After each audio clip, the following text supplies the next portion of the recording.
ઉપનયન જીપીએસસીમાં સ્વાગત છે મિત્રો. આધુનિક ભારતના ઇતિહાસની સિરીઝની અંદર આજે આપણે 11મા લેક્ચરમાં આવી ચૂક્યા છીએ. આજના લેક્ચરનો આપણો ટોપિક છે કે ભાઈ 18મી સદીના અંત સુધીની અંદર મતલબ કે 1780 પછી બ્રિટનની અંદર ઔદ્યોગિકરણ થયું, મતલબ કે ઔદ્યોગિક ક્રાંતિ આવે છે. શું આવે છે? ઔદ્યોગિક ક્રાંતિ આવે છે. જેના લીધે ત્યાંના જે મોટા મોટા શહેરો છે એક કેપિટલ હબ બને છે. શેના માટે? પ્રોડક્શન માટેના, ઇન્ડસ્ટ્રીયલ પ્રોડક્શન માટેના. તો એની અસર આપણે ભારત ઉપર પણ જોવા મળશે. ક્યાં જોવા મળશે? ભારત ઉપર. તો એના માટે જે આપણું બ્રિટિશ સંસ્થાનવાદ છે એનું જો બીજો ફેઝ છે જેને આપણે કહીએ છીએ ઔદ્યોગિક ચરણ. શું કહીએ છીએ? ઔદ્યોગિક સંસ્થાનવાદ, જેનો સમય છે 1813 થી લઈને 1857 સુધી. તો આપણે લાસ્ટ લેક્ચરની અંદર જેટલા બી પૂર્વના લેક્ચર જોયા એની અંદર આપણે શું જોયું કે સ્ટાર્ટિંગની અંદર જે બ્રિટિશ લોકો વ્યાપારના અર્થે આવેલા છે તો ભારતમાંથી વસ્તુઓ ખરીદીને ક્યાં લઈ જતા? યુરોપની અંદર. પણ હવે પરિસ્થિતિ બદલાઈ ગઈ. શા માટે બદલાઈ? કારણ કે ભાઈ બ્રિટનની અંદર મતલબ કે યુકેની અંદર શું આવે છે? ઔદ્યોગિક ક્રાંતિ. અને આની શરૂઆત બ્રિટનથી નથી. તો હવે ત્યાં મોટા મોટા મશીનરી આવશે, જેમ કે લંડન છે, માન્ચેસ્ટર છે, લિવરપુલ છે. આ બધા મોટા મોટા સિટીઓ પ્રોડક્શન માટે ફેમસ થઈ જશે. તો હવેની સ્થિતિ બદલાશે. જો આ જે સ્થિતિ છે એને આપણે કહી દઈશું ઔદ્યોગિક સંસ્થાનવાદ, જેનો સમય છે 1813 થી લઈને 1857. 1813 શા માટે? કારણ કે આ સમયની અંદર એક ચાર્ટર એક્ટ આવે છે. શું ચાર્ટર એક્ટની અંદર શું લખેલું છે જેની ચર્ચા આપણે આગળ કરશું. આ એ સ્થિતિ છે કે જ્યારે યુકે એટલે કે બ્રિટનની નીતિ છે ભારત પ્રત્યે એમાં એકદમ પ્રકારે પરિવર્તન જોવા મળશે. શું જોવા મળશે? પરિવર્તન. કઈ રીતના? તો પહેલાના સમયમાં શું હતું કે આ લોકો ભારતમાં આવતા વ્યાપાર કરવા માટે, તો અહીંથી વસ્તુઓ ખરીદીને ક્યાં લઈ જતા? યુકેની અંદર. પણ હવે આ લોકો શું કહે છે કે ઔદ્યોગિક ક્રાંતિ થઈ. ક્યાં? યુકેની અંદર, મતલબ કે બ્રિટનની અંદર. તો હવે આ લોકોને કાચા માલની જરૂર પડશે. શેની જરૂર પડશે? કાચા માલની. તો ભારતમાં ત્યાં શું કરશે? કાચો માલ લઈ જશે, લાઈક કોટન, કપાસ ને બધું. પડી સાહેબ, ત્યાં જઈને એ વસ્તુઓનું તૈયાર કરશે, મતલબ કે વસ્તુઓનું નિર્માણ કરશે. અને એ જે તૈયાર વસ્તુ છે એ ભારતમાં એક બજાર તરીકે વેચવામાં આવશે. તૈયાર વસ્તુને શું ભારતમાં વેચવામાં આવશે? તો ભારતની બે પ્રકારે જરૂર છે બ્રિટિશ લોકોને. કયા કયા?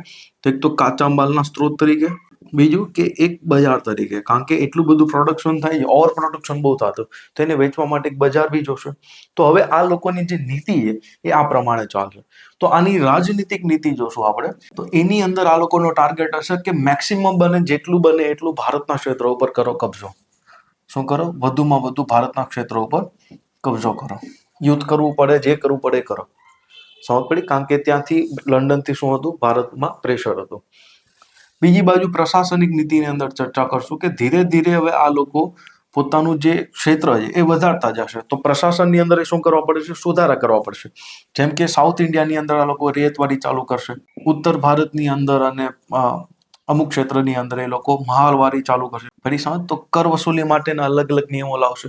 બીજું કે ભાઈ સૈન્યની અંદર, પોલીસની અંદર સુધારા કરવામાં આવશે. સૌથી મજબૂત, સૌથી મહત્વપૂર્ણ કે ભાઈ સૌથી વધુ ક્ષેત્રો ઉપર આ લોકો હવે કબજો કરતા થઈ જાય છે. તો આ ક્ષેત્રો ઉપર કાયદા વ્યવસ્થા મજબૂત કરવામાં આવશે અને એના માટે કાયદાઓ બનાવવામાં આવશે. શું બનાવવામાં આવશે?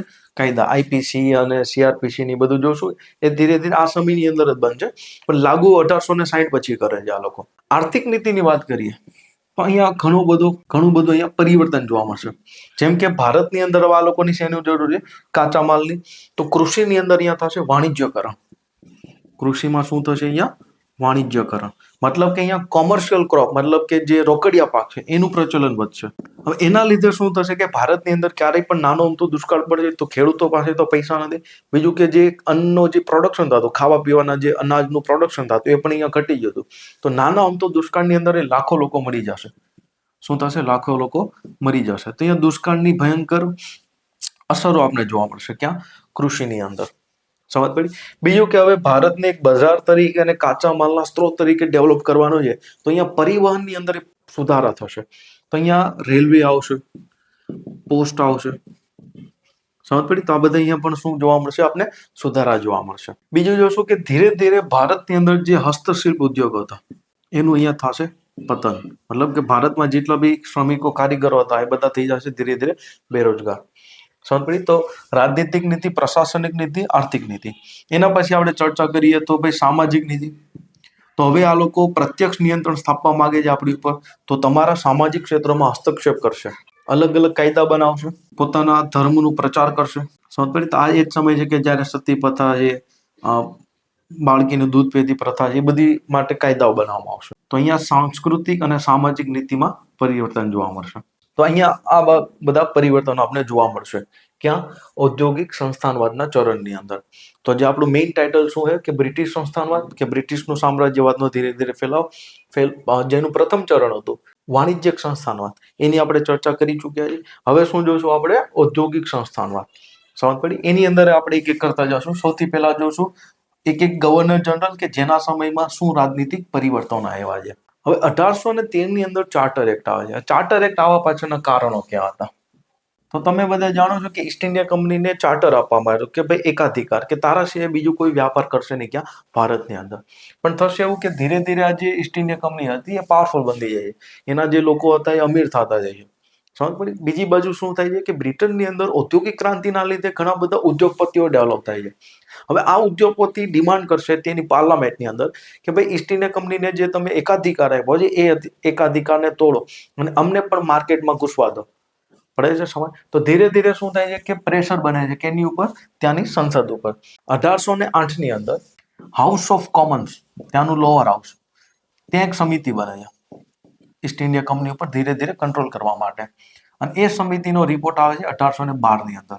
શું આવે છે? રિપોર્ટ. પડી સમજ? મેઇન કારણ શું હતું? તો મેઇન કારણ થયું ઔદ્યોગિક ક્રાંતિ, જેના લીધે નવા નવા ઉદ્યોગપતિ આવ્યા. એ દબાણ કરશે કોની ઉપર? ત્યાંની સંસદ ઉપર. પડી સમજ? તો સંસદ શું કરશે? એક સમિતિ બનાવશે. સમિતિનો રિપોર્ટ ક્યારે આવશે? 1812 અંદર. પડી સમજ? બીજું કારણ કે ત્યાં એક વિચારધારા પ્રચલિત હતી બેન્થમવાદી. બેન્થમવાદી વિચારધારા વાળા જે લોકો હતા એ મુક્ત વ્યાપારની નીતિની વાત કરતા, લેજીસ ફેર જેને આપણે કહીએ છીએ. તો જે બેન્થમવાદી વિચારધારા વાળા લોકો હતા એનું બી ઘણું પ્રેશર હતું કે ધીમે ધીમે તમે બધું ખોલો. સમજ પડે છે કે ભાઈ ભારતની અંદર બીજા લોકોને પણ એન્ટ્રી મારવા દો. તો બેન્થમવાદી વિચારધારા પ્રચલિત હશે જે મુક્ત વ્યાપારની વાત કરશે. આઈડિયા છે? તો જે ઈસ્ટ ઇન્ડિયા કંપનીનો એકાધિકાર છે એને તોડવાની વાત કરે છે. બીજી બાજુ શું થાય છે કે બ્રિટનની અંદર જે હિસ્ટોરિકલી જે સૌથી જૂની પાર્ટી છે ટોરી પાર્ટી, જેને આજે કન્ઝર્વેટિવ પાર્ટી કહીએ, એ ધીરે ધીરે વીક થતી જાય છે અને એની સામે એક નવી પાર્ટી ડેવલપ થઈ હતી જેને કહીએ છીએ વીક પાર્ટી. તો આની સ્થિતિ કેવી થાય છે? મજબૂત થાય છે. સમજ પડી? તો ત્યાંની પોલિટિક્સની અંદર શું આવે છે? પરિવર્તન આવે છે. કારણ કે ટોરી પાર્ટીના લોકો મોસ્ટ ઓફલી ઈસ્ટ ઇન્ડિયા કંપનીને સપોર્ટ કરતા. આઈડિયા આવે છે? એટલે કે ત્યાંની કન્ઝર્વેટિવ પાર્ટી. તો ધીરે ધીરે શું થાય છે કે વીક પાર્ટીના સાંસદોની સંખ્યા પણ વધતી જાય છે. અને સૌથી અગત્યનું કારણ કે જે 1793 નો જે ચાર્ટર એક્ટ હતો એની અંદર શું કહેવામાં આવ્યું હતું કે ભાઈ આ ચાર્ટરને અમે 20 વર્ષ માટે એક્સટેન્ડ કરી છે, મતલબ આગળ વધારી છે. અને એના 20 વર્ષ થઈ ગયા ક્યારે? 1813 અંદર. તો આ બધા કારણોના લીધે શું આવે છે? 1813 નો ચાર્ટર એક્ટ. પડી સમજ? હવે આ ચાર્ટર એક્ટની અંદર સિમ્પલ એટલી જ વસ્તુ લખેલી છે, બધું ગોખવાની જરૂર નથી, કે ચા અને ચીન સાથેનો જે વ્યાપાર છે, હવે એ જ માત્ર વ્યાપાર માત્ર ને માત્ર કોની પાસે રહેશે? ઈસ્ટ ઇન્ડિયા કંપની પાસે. બાકી બધો વ્યાપાર ઓપન થઈ જશે કોના માટે? બ્રિટિશ માટે. પડી સમજ? તો જોગવાઈમાં સૌથી મહત્વપૂર્ણ જોગવાઈ કઈ હતી? કે ભાઈ ચા અને ચીન સિવાય બધો જ વ્યાપાર બાકી બધા લોકો માટે ખુલ્લો. બાકી બધા એટલે કે માત્ર ને માત્ર બ્રિટિશ માટે. સમજ પડી? તો અહીંયા જે એકાધિકાર હતો કોનો? ઈસ્ટ ઇન્ડિયા કંપનીનો, તો એને તોડવામાં આવ્યો. પડી સમજ? ખાલી હવે એની પાસે કયો એકાધિકાર વધ્યો? ચાનો વ્યાપાર કરવાનો અને ચીન સાથે વ્યાપાર કરવાનો. સમજ પડી? આ લોકો ચીન સાથે કયા ટાઈપનો વ્યાપાર કરતા? તો આ લોકો અહીંથી શું કરતા? અફીણ જઈને ચીનમાં વેચતા અને એ અફીણના બદલામાં પૈસા કમાતા અને ત્યાંથી પછી ચા લઈને પછી યુરોપમાં વેચતા. સમજ પડી? આ ટાઈપનો વ્યાપાર હતો ચીનની અંદર. અને આના લીધે ચીનની અંદર બબ્બે અફીણ વિદ્રોહ થયા છે, મતલબ અફીણ માટે યુદ્ધ થયેલા છે ચાઇનાની અંદર. ક્યારેક ચીનની હિસ્ટ્રી વાંચશો તો જાણવા મળશે. ખેર, સમજ પડી? તો સૌથી મહત્વપૂર્ણ શું જોગવાઈ હતી? કે ઈસ્ટ ઇન્ડિયા કંપનીનો એકાધિકાર અહીંયા શું કરવામાં આવે છે? તોડવામાં આવે છે. બીજું આ એક્ટની અંદર એવું કહેવામાં આવેલું કે ધીરે ધીરે જ્યાં બ્રિટિશ સરકાર છે એ શું કરશે કે ઈસ્ટ ઇન્ડિયા જે કંપની છે એની જે સંપત્તિઓ છે એને 200% પૈસા આપીને એક્સ્ટ્રા, મતલબ કે ડબલ ભાવ આપીને ખરીદવા મળશે. આઈડિયા આવે? અને ત્યાં સુધી હરેક શેર હોલ્ડરને, જે શેર હોલ્ડરો છે એને નુકસાન ના જાય એના માટે એને દર વર્ષે 10% જેટલું રિટર્ન આપવામાં આવશે. કેટલું? 10% જેટલું રિટર્ન. સમજ પડી? તો ત્યાંના શેર હોલ્ડરની ખુશ કરવામાં આવે છે કે ધીરે ધીરે અમે તમારી કંપનીને શું કરશું, ખરીદી લેશું. સમજ પડી? ડબલ ભાવે. તો આનો પ્લાનિંગ શું હતું ચાર્ટર એક્ટની અંદર, કે ધીરે ધીરે ભારતમાંથી ઈસ્ટ ઇન્ડિયા કંપનીને સાઇડ કરવાની છે.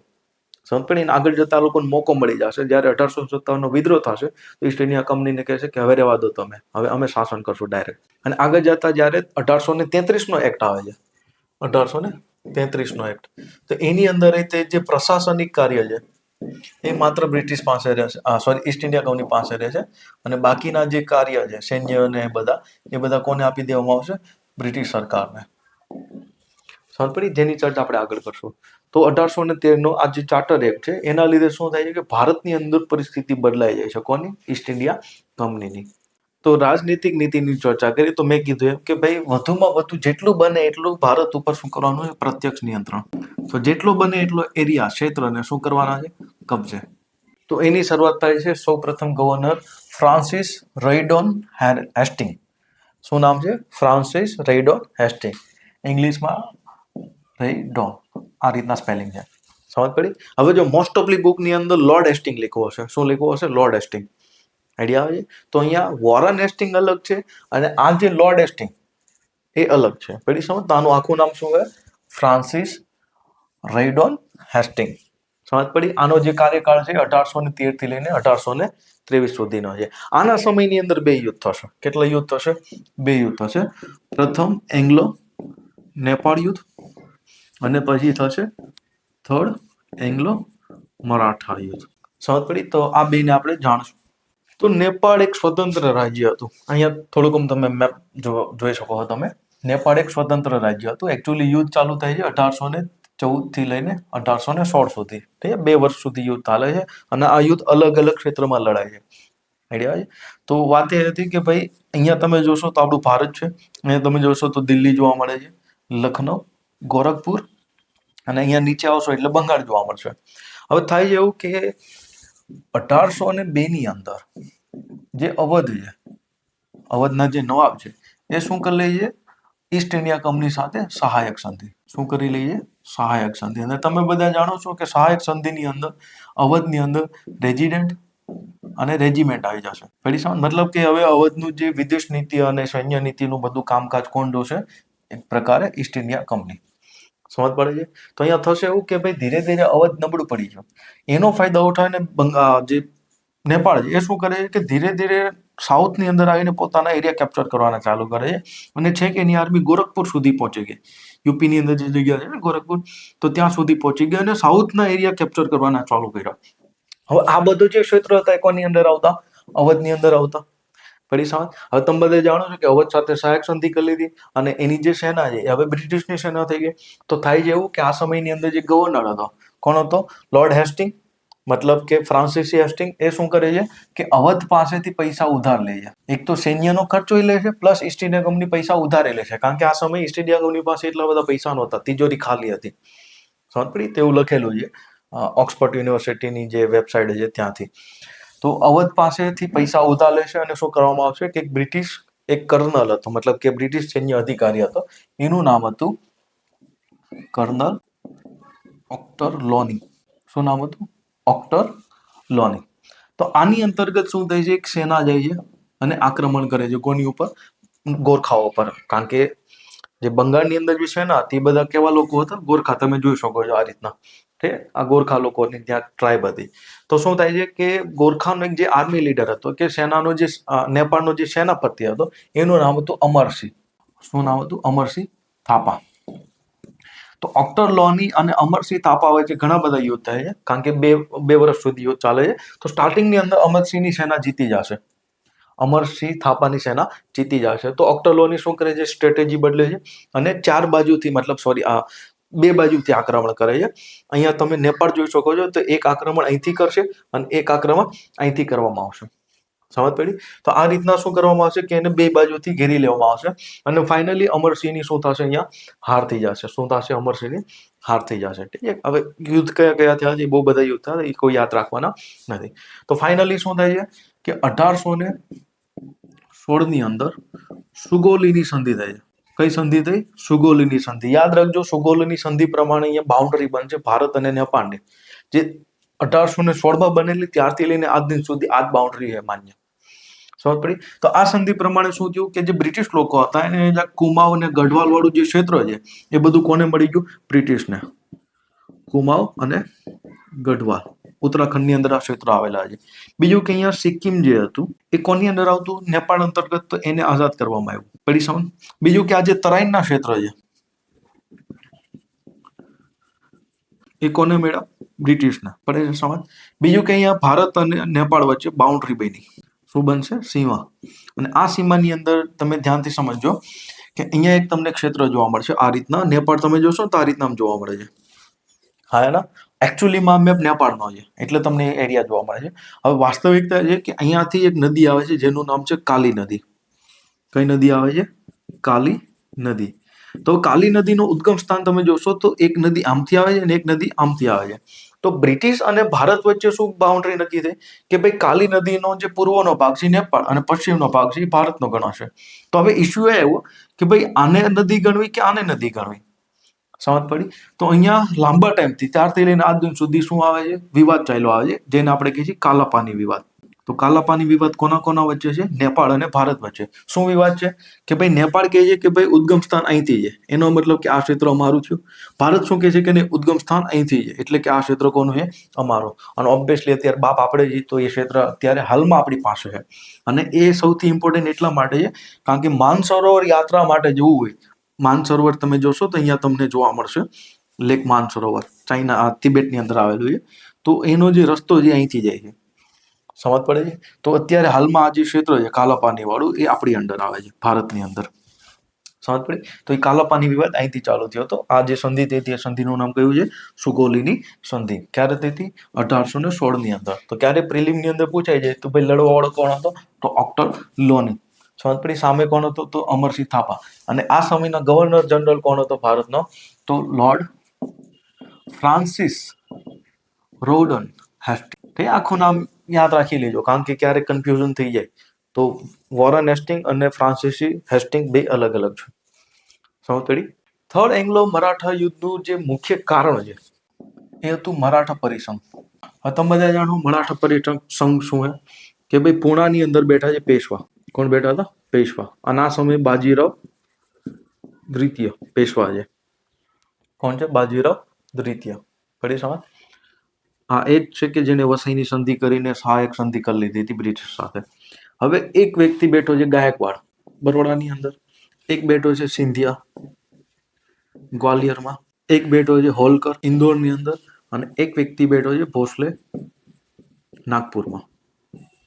પડી સમજ? હવે મેં તમને પહેલા કહેલું કે ગાયકવાડે ઈસ્ટ ઇન્ડિયા કંપની સાથે સારા સંબંધ ડેવલપ કરી લીધા હતા, સહાયક સંધિ કરી લીધી હતી.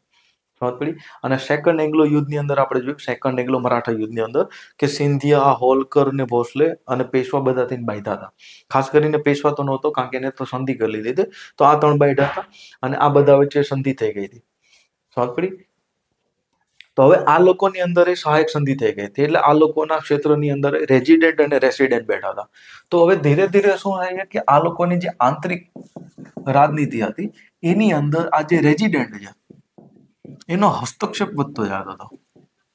શું વધતો જતો હતો? હસ્તક્ષેપ. તો થશે એવું કે એકવાર પેશવા બાજીરાવ દ્વિતીય લેટર લખશે કોને?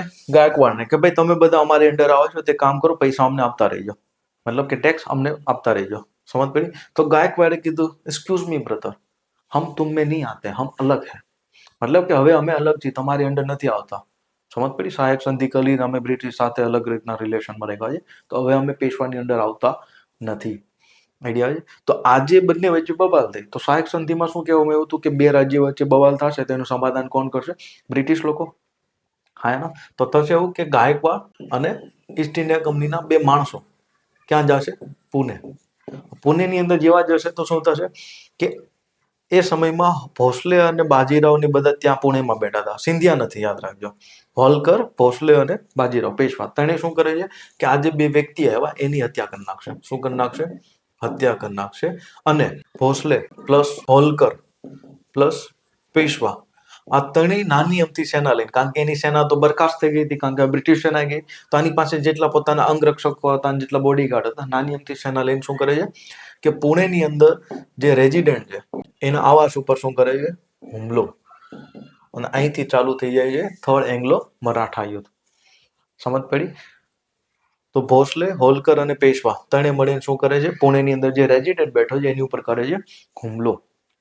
તો સ્ટાર્ટિંગમાં રેઝિડન્ટ શું કરે છે કે આ લોકો સાથે સંધિ કરવાની ટ્રાય કરે છે, પુણેની સંધિ. અને એ સમયમાં જે બ્રિટિશ અધિકારી હતો એનું નામ હતું એલ્ફિસ્ટન. એલ્ફિસ્ટનનું નામ હું આગળ લઈશ કારણ કે એલ્ફિસ્ટન દ્વારા તે બોમ્બેની અંદર રૈયતવારી લાગુ કરવામાં આવી હતી. તો એલ્ફિસ્ટન આ સમયમાં અધિકારી હતો. તો એલ્ફિસ્ટન પુણેની સંધિ કરવાની વાત કરશે પણ પેશવાને આ બધા માનશે નહીં. સમજ પડી? બીજી બાજુ આ જે ભોસલે શાસક હતા નાના સાહેબ, એ નાગપુરમાં આક્રમણ કરશે. તો કુલ મળીને બધી બાજુ આક્રમણ થયું હતું. તો અહીંયા પેશવાનો એક સેનાપતિ હતો. તો પેશવાન સેનાપતિનું નામ હતું બાપુ ગોખલે. શું નામ હતું? બાપુ ગોખલે. તો આગળ જતા શું થશે કે 1818 ની અંદર એક યુદ્ધ થશે જેનું નામ હતું આષ્ટીનું યુદ્ધ. કયું યુદ્ધ હતું? આષ્ટીનું યુદ્ધ. એની અંદર જે બાપુ ગોખલે છે એ મૃત્યુ પામે છે. મરાઠાના મોટા ભાગના જે સૈનિકો હતા એ મૃત્યુ પામે છે. અને ફાઇનલ અહીંયા મરાઠાની શું થાય છે? હાર. શું થાય છે? હાર. પડી સમજ? તો અહીંયા શું થાય કે મરાઠા જે શક્તિશાળી હતા પહેલા જેવા, હવે એવા રહ્યા નહોતા. ત્યાં મરાઠાની શું થઈ ગઈ? હાર થઈ ગઈ. હવે તમે બધા જાણો છો કે બ્રિટિશમાં અહીંયા શું ટાર્ગેટ હતો કે વધુમાં વધુ જેટલા બને એટલા ક્ષેત્રો પર પ્રત્યક્ષ નિયંત્રણ સ્થાપવાનું. શું? પ્રત્યક્ષ નિયંત્રણ સ્થાપવાનું. પડી સમજ? તો અહીંયા શું કરવામાં આવે છે? મરાઠા સાથે સંધિ કરવામાં આવે છે. એ સંધિનું નામ હતું અસીરગઢની સંધિ. આ સંધિ પ્રમાણે શું કે ભાઈ મરાઠા પરિસંઘ જે હતું, આ જે મરાઠા પરિસંઘ બનાવવામાં આવ્યું હતું એને શું કરવામાં આવશે? અહીંયા નાબૂદ. તો અહીંયા પરિસંઘ શું થઈ ગયું? કેન્સલ. મતલબ કે હવેથી પરિસંઘ રહેશે નહીં. બીજું કે હવે પૂણાની અંદર જે પેશવા છે એનું જે પદ છે એને કરી નાખવામાં આવશે બંધ. અને આ જે બાજીરાવ પેશવા હતો એને 8 લાખ રૂપિયા પેન્શન આપીને પીઠુર મોકલી દીધો. પીઠુર કાનપુર પાસે જગ્યા છે. સમજ પડી? તો 8 લાખ રૂપિયા આપીને પેશવા બાજીરાવને ક્યાં મોકલી દેવામાં આવશે? પીઠુર કાનપુર પાસે. સમજ પડી? બીજું કે હવેથી મરાઠાનું જેટલું બી ક્ષેત્ર હતું એ બધા ક્ષેત્રો પર કબજો થઈ ગયો. કોનો? ઈસ્ટ ઇન્ડિયા કંપનીનો. મતલબ ભોસલેનું ક્ષેત્ર ગયું, હોલકરનું ક્ષેત્ર ગયું. ગાયકવાડનું નહીં જાય કારણ કે ગાયકવાડે તો સંધિ કરી લીધી છે ઓલરેડી. પડી સમજ? અને આ યુદ્ધની અંદર ભોસલે શું હતો? એકદમ તટસ્થ. એટલે યુદ્ધમાં હતો નહીં ભાઈ ક્યાંય. સમજ પડી? તો હોલકરનું ક્ષેત્ર ગયું, ભોસલેનું ક્ષેત્ર ગયું અને પુના એટલે કે મરાઠાનું બધું ક્ષેત્ર વયું ગયું. સમજ પડી? તો અહીંયા ફાઇનલી શું થાય છે કે 1818 ની અંદર અહીંયા ઉપર લખું છું 1818 બોમ્બે પ્રેસિડેન્સી બની. શું બનશે? બોમ્બે પ્રેસિડેન્સી. અને જે મરાઠાઓનું એક નાનું અમથું ક્ષેત્ર જે સતારા પાસે હતું એ શિવાજીના જે વંશજો હતા એને આપી દેવામાં આવશે. બાકી આખા મરાઠા ક્ષેત્રો ઉપર કરી લીધો કબજો કોણે? અંગ્રેજોએ. હવે આ કબજો કરવા પાછળનું સૌથી મહત્વનું કારણ એ હતું કે આ એક ક્ષેત્ર છે કે જ્યાં કાળી માટી છે. શું હે? કાળી માટી. અને ત્યાં સૌથી વધુ થાય કપાસ. અને કપાસની સૌથી વધુ જરૂર ક્યાં હતી? બ્રિટનની અંદર. કારણ કે ઔદ્યોગિક ક્રાંતિમાં સૌથી વધુ ઉત્પાદન થતું કપડાઓનું. પડી સમજ? હા ને? તો ફાઇનલી થર્ડ એંગ્લો મરાઠા યુદ્ધની અંદર મરાઠા હવે એકદમ ખતમ થઈ ગયા, પતી ગયા. આઈડિયા આવે છે? પણ હજી અહીંયા બ્રિટિશને મજા નહોતી આવતી કારણ કે સિંધિયા બિચારો શાંતિથી બેઠો હતો. તો સિંધિયા સાથે કૂકો મારશે કોણ? બ્રિટિશ લોકો. કઈ રીતના? જો બ્રિટિશ લોકોએ આરોપ લગાવ્યો કે ભાઈ સિંધિયા તારી અંદર જે પિંડારી લોકો છે. કેવા લોકો? પિંડારી લોકો. પિંડારી કોને કહેવાય? પહેલા સમજો. પિંડારી એક સમયમાં મરાઠા સેનાની અંદર કામ કરતા. હવે મરાઠા સેના ભંગ થઈ ગઈ. એના લીધે શું થઈ ગયું કે આ પિંડારીઓ બધા થઈ ગયા બેરોજગાર. તો આ પિંડારીઓ શું કરતા? તો ભાઈ રાહદારીઓ કે જે રસ્તામાં લોકો જતા હોય એને લૂંટફાટ કરતા. શું કરતા? લૂંટફાટ ને એવું કરતા. પછી સમજ? આ બધું બ્રિટિશ વર્જન છે. ઠીક છે? બ્રિટિશોએ આવી હિસ્ટ્રી લખી છે કે ભાઈ આ લોકો લૂંટફાટ કરતા. આઈડિયા આવે? તો પહેલા જયારે બ્રિટિશની સેના મરાઠાની સેનામાં હતા તો મરાઠા જ્યાં બી આક્રમણ કરતા તો એનું 25% જે બી વસ્તુ મળતી એ પિંડારીઓને મળતી. પણ હવે પિંડારી કેવા થઈ ગયા છે? બેરોજગાર. પછી સમજ? તો આ લોકો હવે શું કરે છે કે રસ્તામાં જતા લોકોને લૂંટે છે. ખાસ કરીને જે બ્રિટિશ લોકો જતા એને લૂંટી લેતા. સમજ? આ રીતનો તમે ફોટો જોયો હશે. અને આની ઉપરથી એક પિક્ચર બનાવવામાં આવ્યું છે. સેલ્મન ભાઈનું પિક્ચર છે વીર કરીને. તો એમાં પિંડારી દેખાડવામાં આવે છે. પછી સમજ? તો હવે હકીકત છે કે નહીં આપને નથી ખબર. પણ સિંધિયાને શું કહેવામાં આવ્યું કે ભાઈ તારી અંદર આ લોકો શું કરે છે કે મધ્ય ભારતની અંદર ને એ બધા ક્ષેત્રની અંદર આ લોકો શું કરે છે? લૂંટફાટ. કોણ કરે છે? પિંડારી લોકો. સમજ પડી? તો અહીંયા જબરદસ્તી દોલતરામ સિંધિયાને કહેવામાં આવશે કે તારા લીધે અમને નુકસાન થાય છે તો કામ કર, તારા જે આ ક્ષેત્રો છે અમુક અમને આપી દે. સમજ પડી? ત્યાં શું થશે કે સિંધિયાની અંતર્ગત જે રાજપૂતાના ક્ષેત્ર હતા એ બધા થશે સ્વતંત્ર. શું થશે? સ્વતંત્ર. અને એની સાથે ઈસ્ટ ઇન્ડિયા કંપની સંધિ કરવા માટે એક વ્યક્તિને મોકલશે જેનું નામ હતું ચાર્લ્સ મેડકાફ. કોને મોકલવામાં આવશે? ચાર્લ્સ મેડકાફ સાથે. તો ચાર્લ્સ મેડકાફ શું કરશે કે રાજપૂતાના જે ક્ષેત્રો છે એની સાથે સહાયક સંધિ કરી લેશે. તો આ સવાલ એકવાર જીપીએસસી પ્રિલિમમાં પૂછેલો કે ભાઈ રાજપૂતો સાથે કયા બ્રિટિશ અધિકારીએ સહાયક સંધિ કરેલી? તો નામ શું છે? ચાર્લ્સ મેડકાફ. પડી સમજ? તો શું કર્યું કે ભાઈ પિંડારીઓનું નામ લઈને સિંધિયા પાસેથી ઘણા બધા ક્ષેત્ર લઈ લીધવામાં આવ્યા. સમજ પડી? તો આજની તારીખમાં તમે જોશો ને તો તમને સિંધિયા પરિવાર અને ગાયક પરિવાર જ જોવા મળશે. તમે જોયો છો કે લોકોના વંશજ હજી બી જીવે છે. સમજ પડી? બાકી તમને હોલકર ની બધાના વંશજો છે પણ એની પાસે એનું ક્ષેત્ર કેવું કઈ મહેલ બહેલ વધ્યું કે પેલેસ કેવું કઈ વધ્યું નથી. સમજ પડી? તો સિંધિયા પાસેથી ખખેરી લેવામાં આવશે પિંડારીઓના નામ ઉપર. આઈડિયા આવે છે? તકોનો સમય છે ફ્રાન્સિસી, રાઉડન, હેસ્ટિંગ. તો આજના સમયમાં બે યુદ્ધ થયા, એંગ્લો નેપાળ યુદ્ધ અને એંગ્લો મરાઠા યુદ્ધ. હેસ્ટિંગ પછી શું થાય છે કે એક વર્ષ એની 6 મહિના માટે એક કાર્યકારી ગવર્નર જનરલને બનાવવામાં આવે છે. એનું નામ હતું જ્હોન એડમ. શું નામ હતું? John Adam. પણ એ 6 મહિના સુધી રહી છે. પણ એના પછી તરત જ શું થાય છે કે 1823 વિલિયમ એમહર્સ્ટ, શું નામ હતું? વિલિયમ એમહર્સ્ટને મોકલવામાં આવશે. હવે વિલિયમ એમહર્સ્ટની સ્ટોરીની વાત કરીએ તો એક સમયે અમેરિકામાં યુવા હતો ત્યારે એ લડતો હતો સૈનિક તરીકે. આગળ જતા ધીરે ધીરે એ રાજદૂત બનીને ચીન જશે. ક્યાં જશે? ચીન. તો ચીનમાં રાજદૂત તરીકે કામ કરતો અને આગળ જતા board of director. Actually board of director તો એટલું પાવરફુલ નહોતું રહ્યું. હવે બોર્ડ ઓફ કંટ્રોલ હતું, મતલબ કે ત્યાંની પાર્લામેન્ટ. એ શું કરે છે કે વિલિયમ એમહર્સ્ટને ગવર્નર જનરલ ઓફ બેંગોલ તરીકે ક્યાં મોકલે છે? ભારતમાં. ગવર્નર જનરલ ઓફ બેંગોલ તરીકે ક્યાં મોકલે છે? ભારતની અંદર. પડી સમજ? આનો જે સમય છે એ છે 1823 થી લઈને 1828 સુધીનો.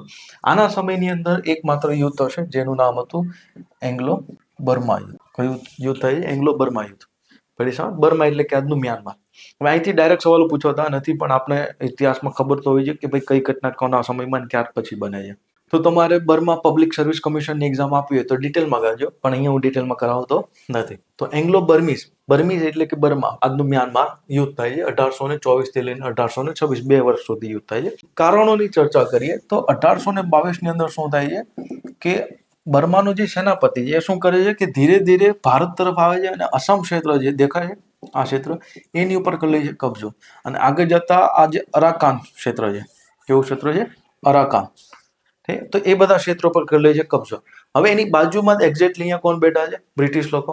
અહીંયા તમે જોઈ શકો તો ચિટગોંગ છે અને કલકત્તા. તો અહીંયા કોણ બેઠા છે?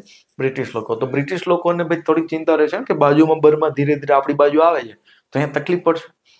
હા ને. બીજું કે અસમ એક એવું ક્ષેત્ર હતું કે ચાનું ઉત્પાદન બહુ સારું થતું ત્યાં. શું થતું? ચાનું ઉત્પાદન. તો બ્રિટિશ લોકોનો ટાર્ગેટ શું હતો કે જેમ બને વધુમાં વધુ ક્ષેત્રો પર કબજો કરો જેથી કરીને આપણો ધંધો ચાલતો રહે. આઈડિયા? તો એને બાનું મળી ગયું શું કે ભાઈ બર્માએ અગ્રેસન કર્યું અને અસમ પર કર્યો આક્રમણ. તો અહીંયા શું થશે કે બંને વચ્ચે યુદ્ધ થશે અને આ યુદ્ધની અંદર બર્માની હાર થઈ. શું થઈ? બર્માની હાર. અને અહીંયા એક સંધિ થઈ જેનું નામ હતું યાન્દોવોની સંધિ. કઈ? યાન્દોવોની સંધિ. યાન્દોવો બર્માની રાજધાની હતી. આ સંધિમાં એવું થયું કે હવેથી જે અસમ છે એ કોને મળશે? બ્રિટિશને.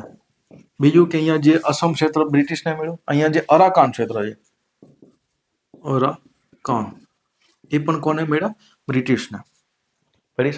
બીજું કે હવેથી જેટલા બી આ જે જંગલો છે એમાંથી જે સંસાધનો છે એ પણ કોના? બ્રિટિશના. તો જંગલના લાકડા બાકડા કાપવાની બધી પરમિશન કોને મળશે? હવે બ્રિટિશને મળશે.